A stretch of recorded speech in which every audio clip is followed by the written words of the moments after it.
et on attend un quatrième qui doit arriver mais qui a des petits soucis de connexion, qui vont prendre la parole, vous expliquer un peu leur réalité, ce qu'ils ont mis en place chacun au niveau de leurs agences.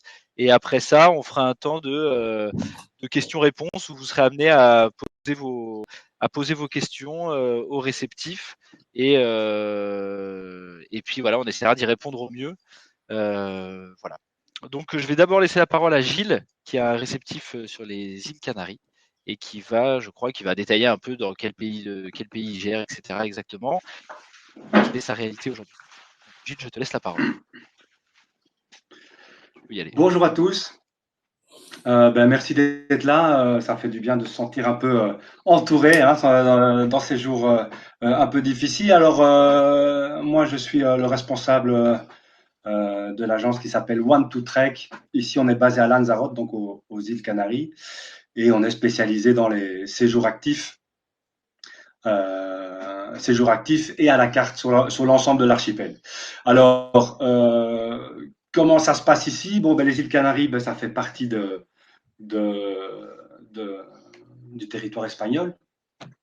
Hein, donc nous, ça fait depuis samedi soir qu'on est en confinement total normalement ici sur l'ensemble du territoire. Alors au niveau des îles Canaries, c'est vrai que dans l'ensemble, au niveau des nombres de cas, c'est beaucoup moins touché que la péninsule ibérique, que les autres comme Madrid, le Pays Basque, etc.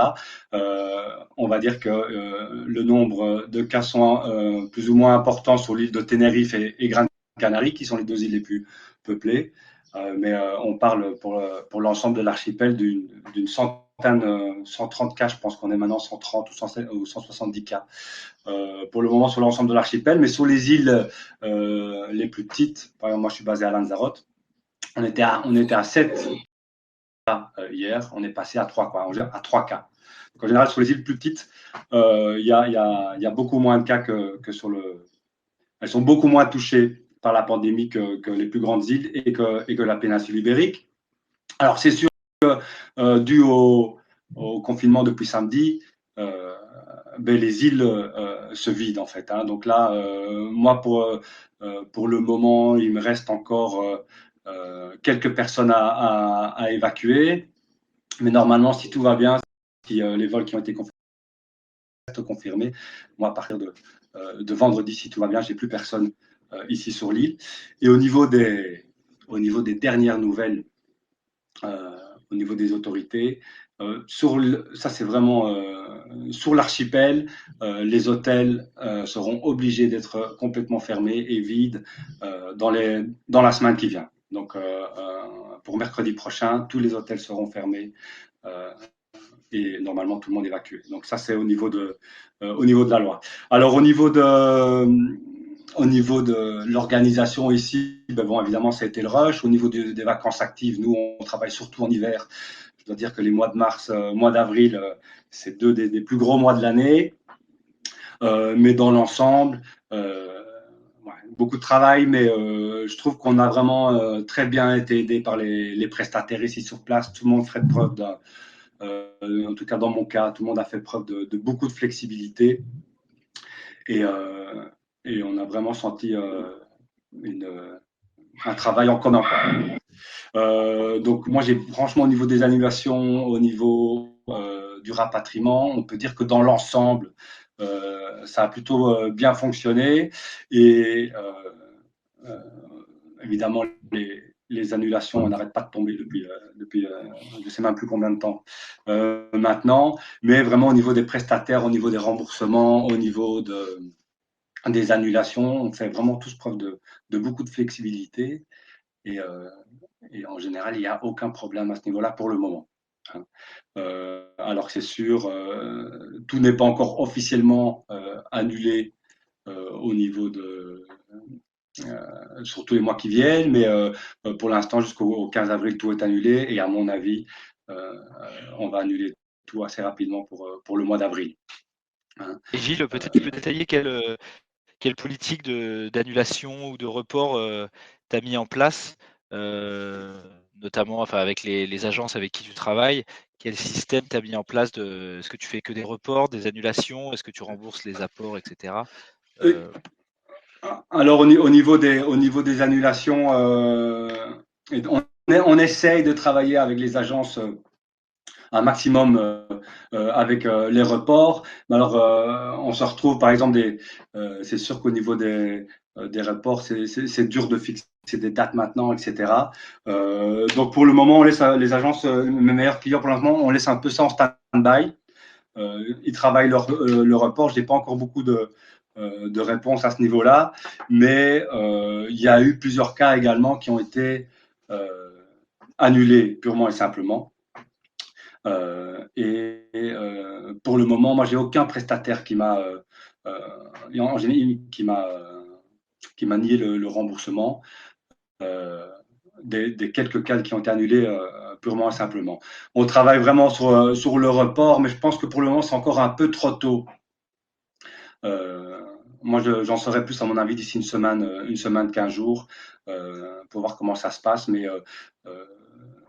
j'ai pas vraiment de règles. On fait vraiment ça pour le moment au cas par cas avec les agences et on essaye d'avoir un maximum de respect pour chacun. Et pour le moment, ça se passe bien. Mais je pense on y verra un peu plus clair d'ici une semaine ou deux. Hein, mais ce que j'aimerais bien dire, c'est vraiment ici, les prestataires sont vraiment conscients de la vision à long terme aussi, je pense, et d'essayer de continuer dans cet esprit de confiance. Hein. Et de ne pas regarder au court terme. Bon, moi, je travaille surtout avec des petites structures. Hein, je travaille pas du tout avec le tourisme de masse, donc au niveau des logements et des prestations, on a vraiment un rapport très humain avec ces prestataires. Ok. Merci beaucoup. On va enchaîner avec Pierre ou Jérémy peut-être. Lequel des deux veut prendre la parole? Moi, je suis prêt. Jérémy. Ah bah Pierre, alors vas-y. C'est parti pour Pierre. Vas-y Pierre, je te laisse. Bien, bonjour tout le monde. Bon, bah voilà, comme dit notre président chéri, c'est la guerre. C'est effectivement une situation extrêmement préoccupante, complexe à gérer hein, pour tout le monde. Donc, vous m'entendez? Ouais. Oui. Donc effectivement, bah oui, Terra a pris, bah, de toute façon, c'est vrai que par rapport au dernier webinaire où on n'était pas encore touché de plein fouet par cette crise, là il y a eu Juste Pierre, peut-être évidemment. tu peux rappeler Pierre. Pardon. Peut-être rappeler que Je suis. tu représentes Terra Group, etc. Parce que c'est peut-être pas les mêmes personnes Pardon, qui sont là d'accord. aujourd'hui. Donc juste Voilà, donc rappeler. moi je suis le directeur commercial de Terra et un des fondateurs de la société Terra. Donc on est spécialiste sur l'Amérique latine au départ depuis plus de 20 ans et on a 3 bureaux en Europe, Espagne, Portugal, Croatie, un bureau en Afrique du Sud et un bureau en Australie. Donc on fait du réceptif sur mesure depuis 20 ans sur l'ensemble de ces destinations. Bon, par rapport au dernier webinaire, c'est vrai qu'on n'a pas été, la dernière fois, on n'est pas encore concerné. Il y avait beaucoup l'Asie, mais pas du tout l'Amérique latine. Au contraire, il y avait une espèce de report. On ne savait pas trop d'où ça venait. Enfin, c'était assez bizarre. Beaucoup de reports massifs de réservations sur l'Amérique latine. Là, de fait, ce qui s'est passé, l'enchaînement, c'est que certains pays ont commencé à fermer leurs frontières pour pas être impactés, parce qu'il faut savoir que là-bas, il y a assez peu de cas pour l'instant. En tout cas, il y a peu de morts et il y a aussi peu de cas déclarés. Et donc, ils ont tout de suite pris des mesures très drastiques, beaucoup plus drastiques qu'en Europe, de tout fermer. Donc là, bon, un exemple, hein, mais bon, au Pérou, ils ont carrément mis en place un état d'urgence. En Colombie, tout est fermé, pareil, il y a un état d'urgence. Brésil, un état d'urgence à Rio. Colombie, Équateur, il y a un couvre-feu.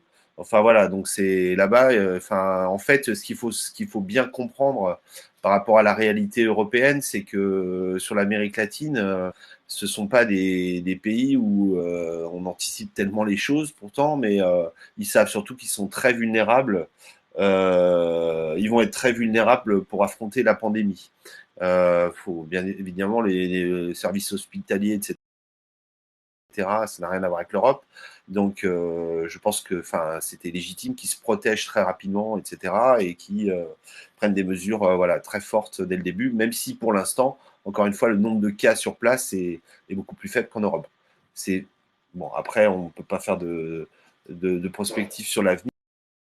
On ne sait pas combien de temps ça va durer, mais effectivement, là, jusqu'à nouvel ordre, on va dire sur un mois, de toute façon, minimum un mois, tout est fermé là-bas. Tous les vols ont été suspendus. On est donc, nous, dans une gestion quotidienne du rapatriement des derniers clients, des derniers groupes qui veulent quitter, avec l'aide évidemment des ambassades sur place, etc., et de l'État français, qui veulent quitter les pays pour rentrer en Europe. On est là-dedans, et aussi, évidemment, au niveau des équipes sur place de terrain, on commence à avoir des demandes de rapatriement, etc. Enfin bon, il y a différents sujets, donc on est là-dedans. On ne sait pas.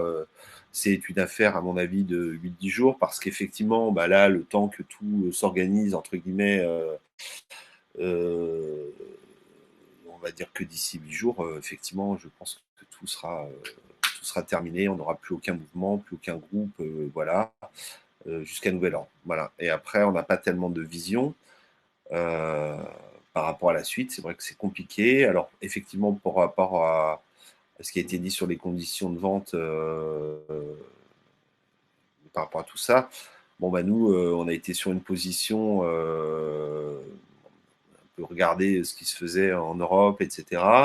Et en France, là, ils viennent de voter une loi, je crois que le décret passe aujourd'hui, donc quoi, on a le droit, non pas de rembourser les clients, de toute façon, on n'avait pas les moyens de rembourser tous les clients, mais simplement de faire des vouchers. Donc, nous, on a eu des bons à valoir d'une validité d'1 an, et c'est ce qu'on fait sur les destinations. Voilà. Évidemment qu'en même temps, on n'est pas non plus. On essaye de procéder avec discernement. Quand on a des cas, là, par exemple, j'avais une famille de Colombie qui allait voir son fils, et le fils, de toute façon, il est rapatrié en urgence en France. Bien évidemment que, vu qu'on n'a pas eu de frais pour l'instant par rapport à eux, voilà, en tout cas, là, il y a une annulation, voilà, il n'y a pas de souci. On essaye de faire quand même du cas par cas et d'être, voilà, de regarder vraiment chaque dossier.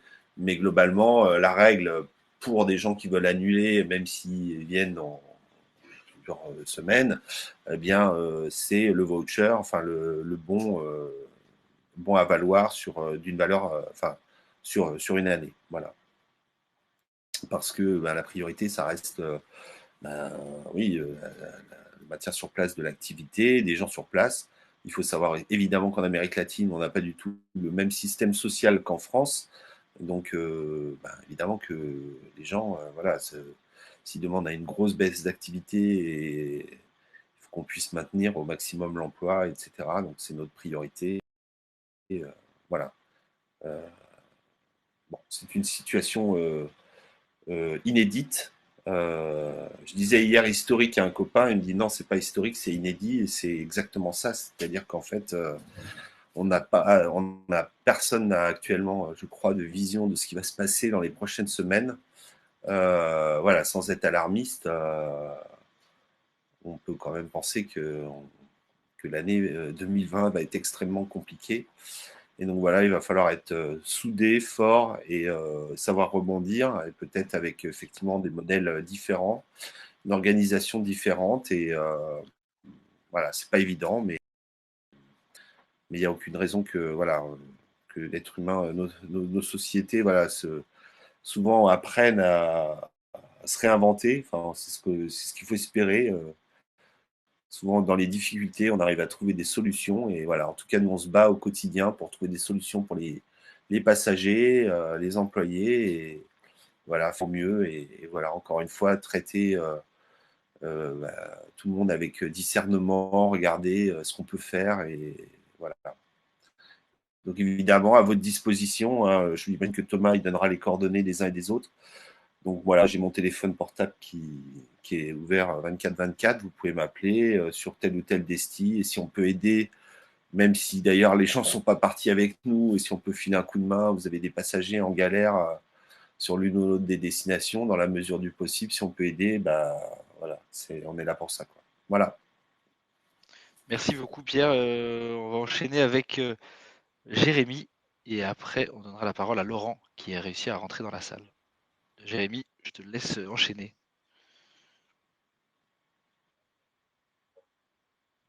Alors, On Jérémy, voit il que arrive. c'est pas mal à la mode.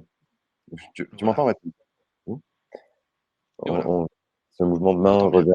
revient pas mal à la mode. Eh bien oui, depuis le dernier séminaire, depuis le dernier webinaire, effectivement, ça s'est un peu empiré la situation. Donc, pour nous, on est donc une agence de voyage locale basée en Asie. On a 12 bureaux en Asie, 6 sociétés sur place et donc, on est vraiment installé là-bas, donc on le vit au quotidien avec les mesures de chaque pays. Et on voit globalement quand même que tous les pays prennent les mêmes dispositions au fur et à mesure, plus ou moins tardivement. Donc, je ne vais pas vous faire un catalogue de la situation par pays, parce que nous, on fait 22 destinations, mais sur les principales destinations, je peux vous donner un petit mot. Le Japon, pour l'instant, est encore ouvert aux Français, par exemple. Euh, mais, euh, mais par contre, il y a de moins en moins de vols. Donc, ça devient un peu compliqué. On va avoir, voilà, le ministère des Affaires étrangères français recommande d'écourter les séjours comme tout le monde. Donc, il s'agit de rapatrier et puis un peu de trouver les derniers vols aussi. On ne peut pas obliger les voyageurs à rentrer, ce qui est le cas dans l'ensemble des destinations.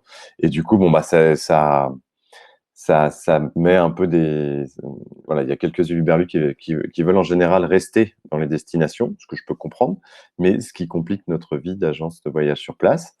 Euh, Ensuite, pour vous donner rapidement, par exemple sur les Philippines, on a des problèmes puisque les vols ne viennent plus. Donc on a Turkish, Oman Air, Saudi, Eva Air, Air France, Cathay qui ne volent plus vers Manille apparemment. Et donc du coup, ça c'est un peu complexe parce que lorsqu'il s'agit de dire à des voyageurs maintenant vous rentrez, il faut réussir à trouver les bons vols. Donc là, on essaye vraiment de réacheminer tout le monde vers leur pays d'origine, puisqu'on est dans un cantonnement pays par pays. Donc, c'est vraiment inédit, comme vous disiez auparavant, les garçons. Donc, du coup, on a mis une page en place avec un update que je colle dans les commentaires sur les pays, ce qui vous permettra d'avoir un peu plus de détails.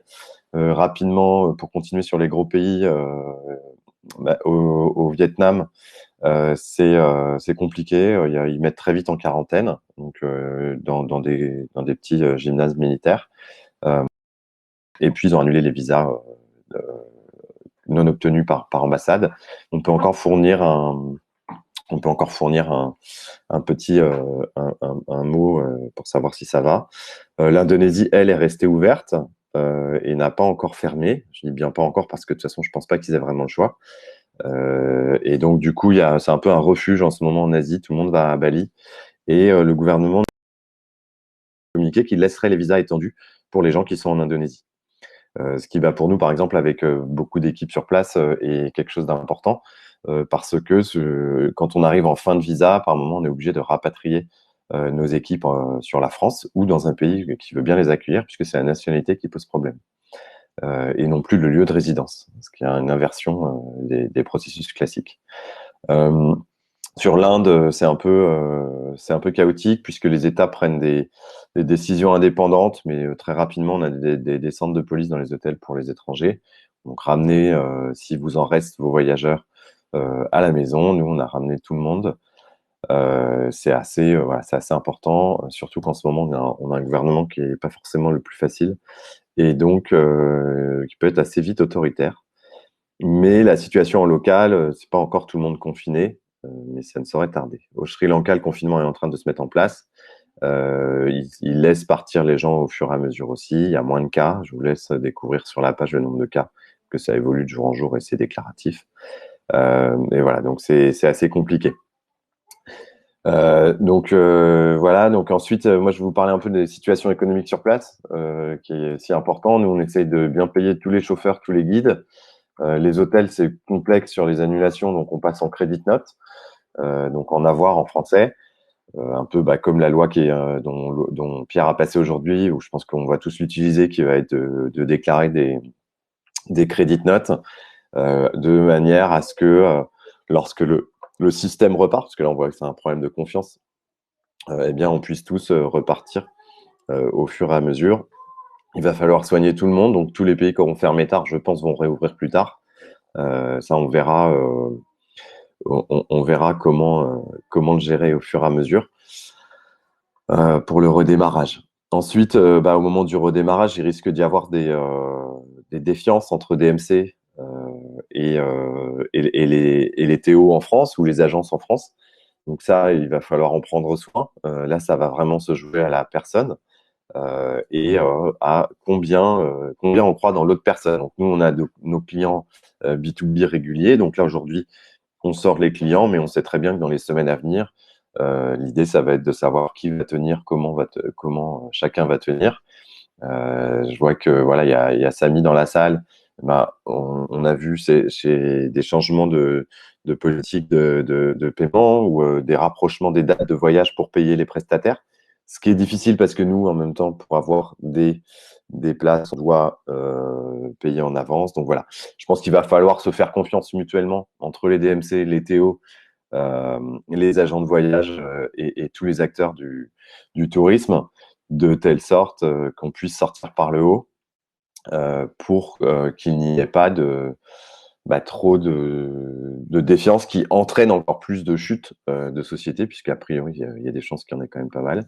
Ensuite, voilà, je pense que chacun fait attention à ses euros et est prudent sur le staffing notamment. Donc, nous, de notre côté, à Chanty Travel, on a un peu réduit nos équipes. Ceux qui étaient en CDD, on leur a dit d'y aller. On a passé les équipes locales qu'on essaye de garder au max à 50%, à 80% selon les pays et les postes occupés. Et ensuite, on leur a dit tranquillement de rester tous à la maison, même si les gouvernements ne nous avaient pas demandé de le faire. Donc, voilà, grosse période de bouleversement. Mais voilà, on est solide, on est là, on tient, on fait attention et on est à votre écoute. Comme le dit Pierre, même si vous ne travaillez pas avec nous, on n'a aucun problème à vous donner des infos, à vous guider, à vérifier des infos. C'est souvent un gros problème en ce moment, c'est la vérification d'informations. Donc on se tient disponible. C'est pareil, je laisserai mes coordonnées par la suite et puis Thomas vous les partagera. Et je vous remercie pour la participation à ce séminaire. Je te redonne la parole. Je pense qu'on va parler un petit peu Cambodge maintenant avec Laurent, non ? Oui, on va passer la parole à Laurent. Merci Jérémy. Donc Laurent va se connecter. Il a des petits soucis de connexion, mais il va s'en sortir. Laurent, est-ce que tu arrives à activer ton micro et ta caméra pour prendre la parole? Il arrive. Oui, c'est bon Laurent. On t'entend. Ah, c'est bon. Tu peux y aller. Oui, bonjour tout le monde. Je suis Laurent de l'agence Terre Cambodge et je réside actuellement sur place. Ah, voilà, je me vois. Excusez-moi, j'ai pas trop l'habitude des webinaires, mais voilà. Je suis sur place et je suis une petite agence spécialisée dans l'aventure depuis 20 ans. La situation au Cambodge est claire, dans le sens que plus personne de certaines nationalités, notamment européennes, ne peuvent entrer le territoire depuis 4-5 jours, presque une semaine. Voilà, la situation sur place n'a rien d'extraordinaire en fait. Tout tourne comme d'habitude, les gens n'ont pas de masque, il n'y a pas du tout la même ambiance qu'en Europe. Pour dire que la situation n'est pas alarmante sur place, on a toujours peur de ne pas avoir les bonnes informations au niveau de la propagation du virus, mais on a quand même un magnifique laboratoire mondial de l'Institut Pasteur qui est sur place, donc la possibilité vraiment d'avoir des informations justes, et il y a donc très peu de cas au Cambodge. de gens infectés et de personnes décédées. Quoi vous dire, vous connaissez tous la situation. Je pense que la situation en fait sur place est assez différente par rapport aux besoins, dans le sens que la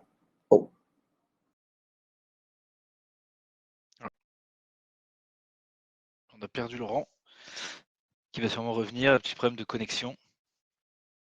Si vous voulez, en attendant, ce qu'on peut faire, c'est qu'on peut commencer par si vous avez quelques... Ah, le voilà qui revient. Je le laisse faire. Hop, le voilà. C'est bon, Laurent, Est-ce que tu on te voit et on m'entends, Thomas? Oui, tu es revenu. Oui, très bien. Allez. Excusez-moi, la connexion n'est pas terrible. En fait, comme tout le monde reste chez soi, tout le monde utilise Internet et donc c'est difficile.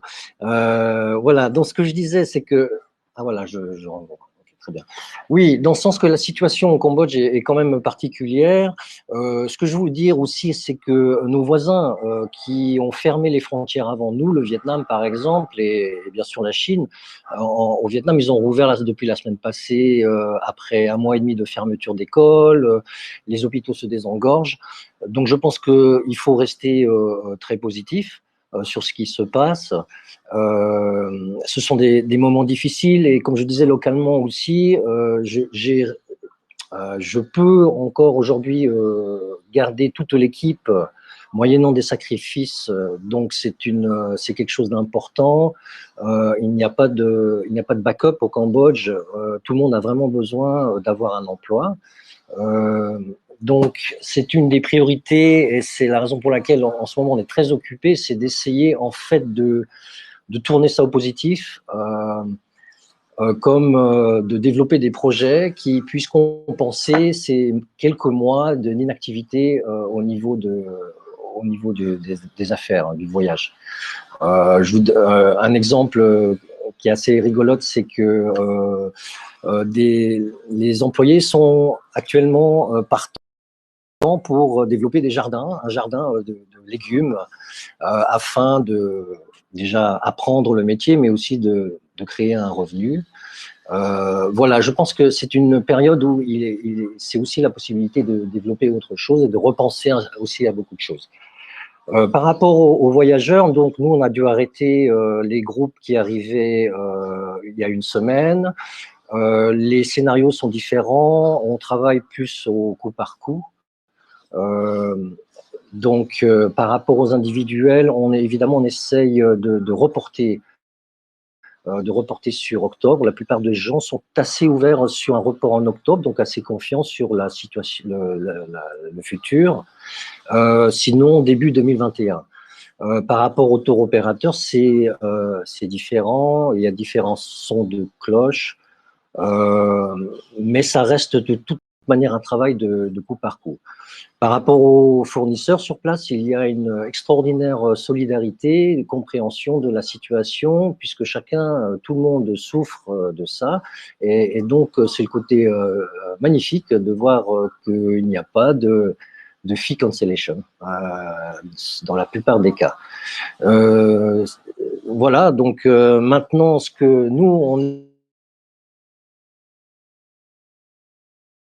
est en train de faire, c'est, comme on reste très positif, c'est déjà de préparer la saison, on croit, à partir d'octobre. On pense déjà que les gens auront les fourmis aux jambes et qu'ils voudront absolument voyager. Ceux qui voulaient partir au Cambodge, ils iront de toute manière. Donc en fait, on est déjà en train de travailler assez dur en ce moment sur toutes les réservations, sur la réservation des guides principalement, même au niveau des hôtels, bien que évidemment tout est libre, donc c'est pas le choix qui manque. Voilà, donc on a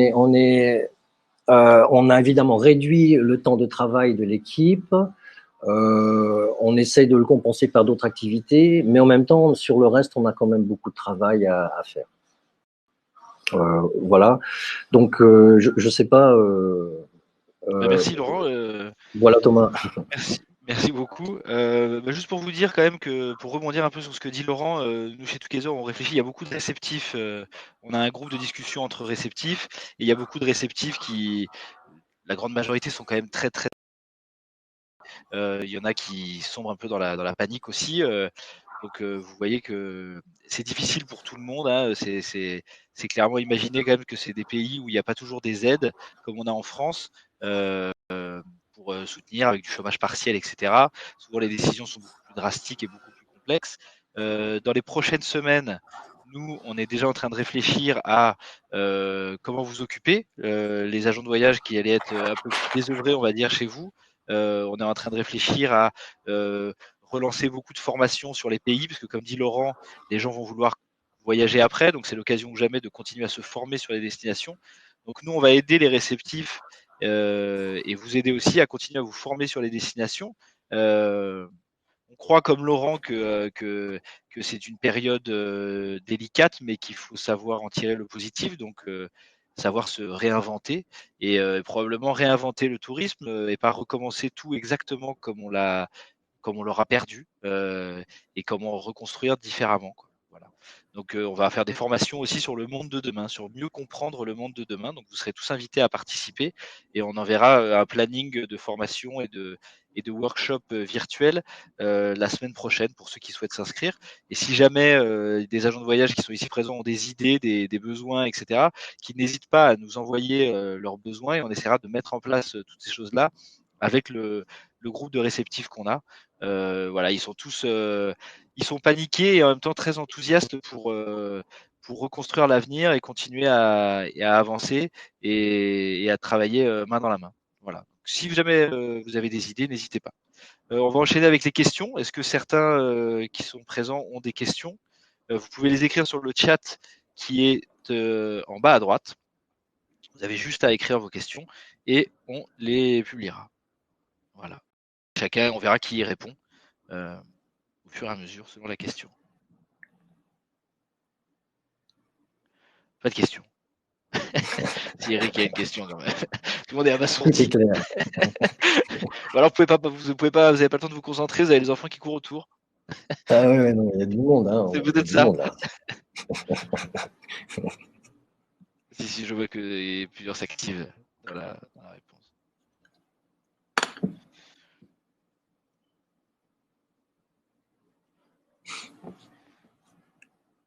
Alors, je vais laisser Pierre et Jérémy répondre au sujet de la loi. Pierre, peut-être, Jérémy, si vous voulez prendre la parole. Oui, a priori, on a la Hop, confirmation. Alors, voilà. il y a eu l'article effectivement dans Tourmac, je pense que tout le monde l'a. Et effectivement, le Jérémy. décret doit sortir prochainement. Les sources sont plutôt sûres, donc ça va être avec le CETO, avec des gens comme le groupe Voyageurs du Monde qui sont plutôt bien connectés avec Macron et avec Bruno Le Maire. Donc, a priori, ouais, c'est bon sur la loi. Alors Eric demande si c'est bien de généraliser, de favoriser le report, car si un réceptif coule par effet domino, les AGV vont couler aussi. C'est pas une question, c'est juste une c'est une reco générale. Merci Eric.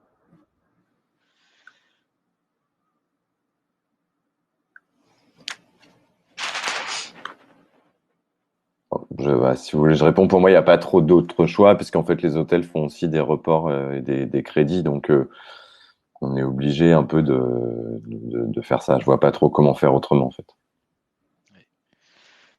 Maud a dit que de toute façon, tout le monde fait pareil dans les agences et que le problème, c'est surtout les problèmes avec les compagnies aériennes.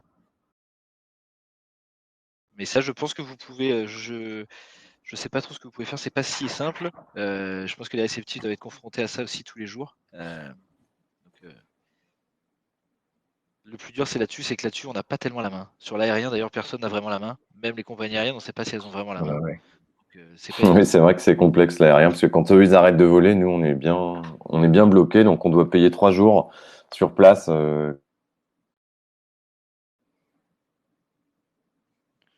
Eh oui. Est-ce que certains agents de voyage ont des soucis, des cas particuliers avec des clients, notamment la problématique Nous, on a le cas, par exemple, en tant que réceptif, des agences de voyage qui n'ont pas payé d'acompte, qui ne souhaitent pas un report et qui annulent tout bonnement, tout simplement.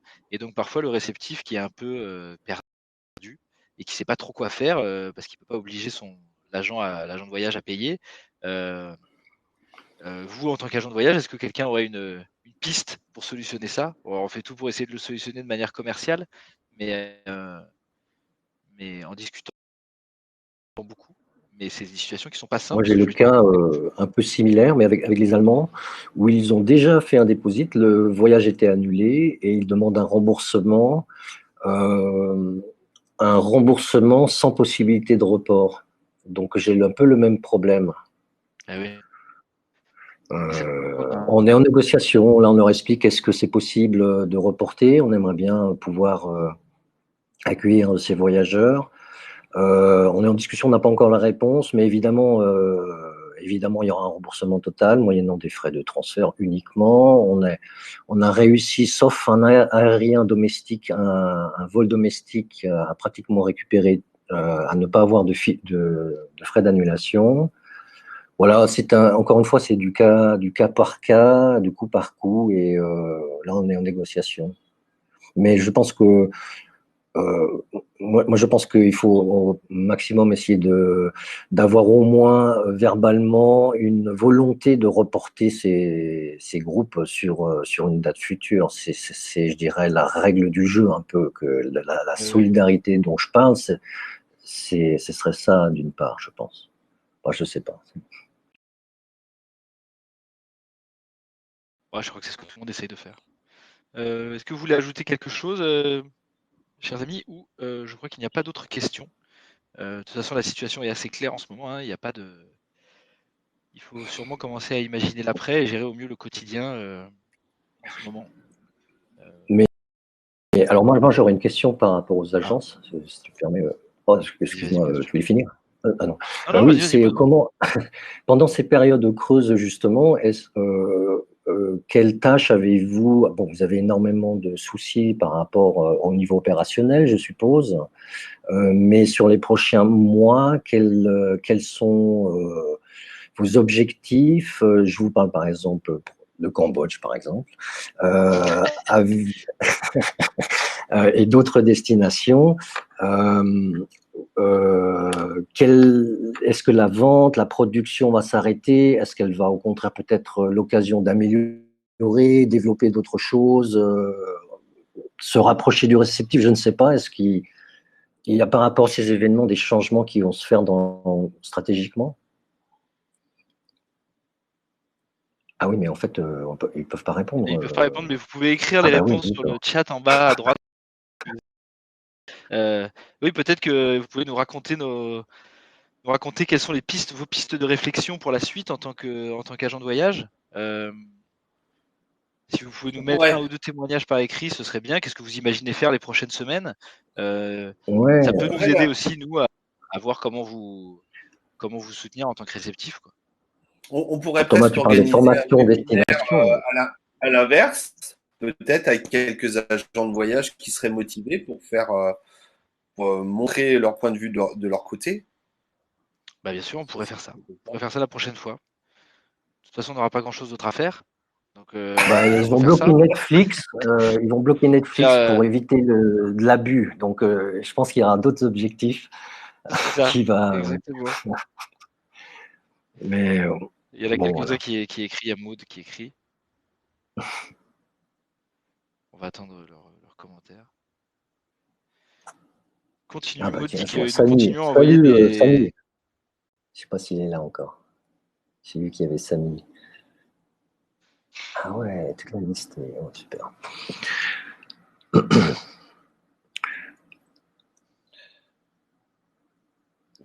Moi, je voudrais quand même juste dire, voilà. c'est un peu étonnant, je ne sais pas si on m'entend, mais on a quand même encore des confirmations au Pérou pour 2021. Voilà, c'est très bizarre. Nous aussi, on a du 2020. On a même des gens qui ont booké pour mai. Septembre, octobre, ça continue de booker. Ah, bah Ouais, voilà. ouais, c'est pareil, ce que dit Maud, ouais. Octobre. On a aussi des bookings à long terme. C'est pour ça que d'ailleurs, il faut garder des équipes en forme, même à la maison. Ok. Bon, je ne crois pas qu'on ait vraiment d'autres questions.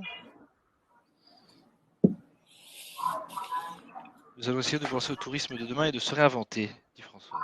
Nous allons essayer de penser. C'est ça. Bah oui, oui, ça peut être un bon challenge. Ça serait pas mal. Mais on va, en tout cas, on essaye de réfléchir à des formations sur ce sujet-là et des ateliers, etc. Donc on vous enverra tout ça, autant aux réceptifs qu'aux agents de voyage. Il y a clairement quelque chose, une réflexion à avoir. Et on a un de nos réceptifs, Fabio, qui d'ailleurs devait prendre la parole. Je suis en train de penser, mais qui n'est pas là. Donc du coup, lui a lancé qui représente des réceptifs sur l'Italie et un réceptif sur l'Italie et qui lui a lancé des groupes Facebook autour de cette réflexion-là de comment réinventer le tourisme de demain sur différents thèmes. Si jamais il y en a quelques-uns que ça intéresse, n'hésitez pas à nous envoyer des mails, on vous passera son contact et il vous ajoutera à ce groupe. Eric d'ailleurs, je crois, fait partie de ces groupes et est administrateur. Voilà. Il est censé être administrateur, Eric.